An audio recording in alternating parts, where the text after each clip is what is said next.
one Monday, when I'm reading a newspaper, I see a news report which said that Kitex Group has decided to exit Kerala and they are taking their investment proposal of 3,500 crores somewhere else. They did not say where, he just said they are moving out of Kerala.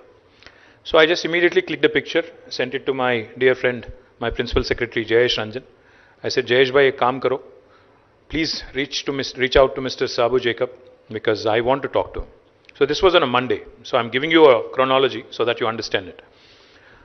Somehow Jayesh, using all his, 5, 4, 6 degrees of separation, somehow managed to find out Mr. Jacob's number. So in the evening he texted me saying, sir, I think I have his number. Would you like to send him a text? So I said, fine, I'll send him a text. Then I sent Mr. Jacob a text message saying, sir, I'm K.T. Ramarao. I'm the Minister for Industry, Government of Telangana. I would like to speak to you. He didn't respond. So I figured he's not interested, or maybe he's just not sure whether it is actually the minister or somebody else. Then somehow Jayesh convinced him that it is actually the minister who's trying to reach you. So next afternoon, on Tuesday, we had a conference call. Myself, Jayesh Ranjan and Mr. Jacob. So Mr. Jacob, that was my first conversation with him. So when I was explaining to him all the wonderful things about Telangana, I was basically telling him about the ease of doing business, the mental peace that you would have in Telangana, no harakiri in terms of bureaucracy. The government is easy to deal with, very progressive policies, our textile and apparel policy, and how we are very interested in generating employment, etc., etc. Mr. Jacob was very agitated. He was very agitated because I'm sure he has received already many calls from many governments. So he wasn't too sure that this government really means anything because everybody is sweet in the first call, second call. So he must have thought even this guy is doing something similar. So as part of the conversation, I told him one thing. I said, listen, sir, because since we are on the phone, since this is all virtual, I want you to come to Hyderabad. I want you to experience Hyderabad. I want you to see, because in my humble opinion, because I talk for a living, I'm a politician, so I talk for a living. That's my job. I told him seeing is believing, right? So please come down to Hyderabad, sir. We'll be more than happy to showcase Telangana for you, Warangal, Hyderabad, and showcase the various opportunities. So he said, but sir, there is COVID. So for me to fly out of Kochi, I'll have to, so I told him, please come this week. So he says, I'll have to think it over because, scheduling, flights, etc., etc. So immediately, instantaneously, without thinking, I said, why don't I send you a flight? Why don't I actually send you a special flight so that you can come with your team? So he said, he was taken aback. He was surprised. He said, are you serious? I said, I'm very serious. So we spoke on a Tuesday. He was here on Friday or Thursday, I think it was Friday. He was here on Friday morning. He landed at Begumpet by 11 o'clock. As soon as he landed, we met almost for an hour and a half.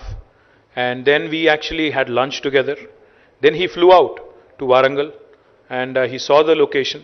He came back in the evening, landed in Begumpet again and came straight to me. He said, sir, when I came in today to Telangana, when I flew in today to Telangana, I did not make up my mind. I did not think that I would actually announce.